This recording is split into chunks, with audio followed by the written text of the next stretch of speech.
ناظرین، ایک درویش جنگل میں رہ کر اللہ تعالیٰ کی عبادت کیا کرتے تھے۔ اس جنگل میں بے شمار درخت پھلوں سے لگے ہوئے تھے۔ امرود، سیب اور انار جیسے شیرین پھل اس درویش کی غذا ہوا کرتے تھے۔ اس کے علاوہ وہ اور کچھ بھی نہ کھاتا تھا۔ ایک دن اس درویش نے ترنگ میں آ کر اللہ تعالیٰ کی بارگاہ میں اس بات کا عہد کیا کہ اے اللہ، میں تجھ سے عہد کرتا ہوں کہ میں ان درختوں سے کسی بھی وقت پھل نہ توڑوں گا اور نہ کسی دوسرے سے کہوں گا کہ تو ان کو توڑ دے۔ میں اس پھل کے علاوہ جس کو ہوا گرا دے گی کبھی کھڑے درخت سے پھل نہ توڑوں گا۔ ایک مدت تک وہ درویش اپنے عہد پر قائم رہا، یہاں تک کہ اس پر اللہ تعالیٰ کی طرف سے آزمائش کی گھڑی آ گئی اور اللہ تعالیٰ کے حکم سے ہوا نے 5 دن تک زمین پر کوئی پھل نہ گرنے دیا۔ 5 دن مسلسل بھوکا رہنے سے درویش میں صبر کی طاقت نہ رہی۔ اس نے درخت کی ایک شاخ پر کئی امرود لگے دیکھے، لیکن صبر کرتا رہا اور اپنے آپ کو روکے رکھا۔ آخر بھوک اور کمزوری نے درویش پر غلبہ کیا۔ درویش نے شاخ کو نیچے جھکایا اور اپنے عہد کو توڑتے ہوئے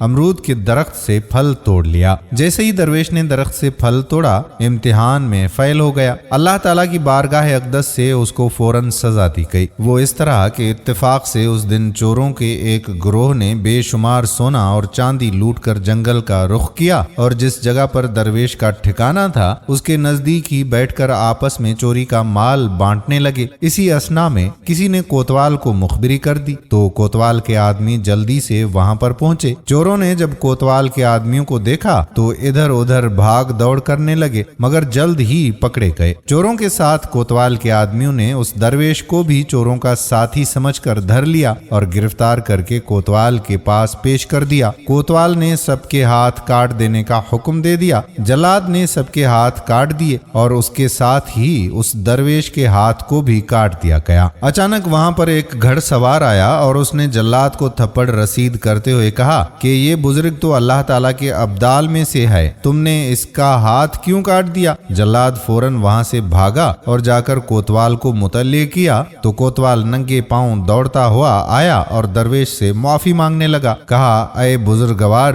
خدا گواہ ہے کہ مجھے علم نہ تھا، انجانے میں مجھ سے جو غلطی ہوئی ہے اس کی مجھے معافی دے دیں۔ درویش نے کوتوال کی طرف دیکھا اور کہا کہ میں اپنا ہاتھ کٹنے کا اصل سبب جانتا ہوں۔ مجھے پتا ہے کہ میں نے گناہ کیا ہے اور جس کی مجھے سزا ملی ہے۔ میں نے اللہ تعالیٰ کے ساتھ کیا ہوا عہد توڑا اور اس کی سزا پائی۔ تمہارا اس میں کوئی قصور نہیں ہے، میں نے تجھے معاف کر دیا۔ یہ کہہ کر درویش جنگل کی طرف چلا گیا اور اللہ تعالیٰ سے عہد کے توڑنے کی معافی مانگی۔ دوستو، انسان کو اللہ تعالیٰ کے ساتھ کوئی ایسا عہد نہیں کرنا چاہیے جس کو پورا نہ کر سکے، اور اگر کبھی ایسا عہد کرے تو ہر وقت اللہ تعالیٰ سے دعا مانگتا رہے کہ وہ اس عہد پر ثابت قدم رہنے کی توفیق اسے عطا فرمائے۔ ہم دعا کرتے ہیں کہ اللہ تعالیٰ ہمیں سیدھے راستے پر چلنے کی توفیق عطا فرمائے، آمین۔ دوستو، ویڈیو پسند آئی ہو تو شیئر ضرور کیجیے۔ آنے والی ویڈیو تک اپنے میزبان قادر بخش کلہوڑوں کو اجازت دیجیے۔ اللہ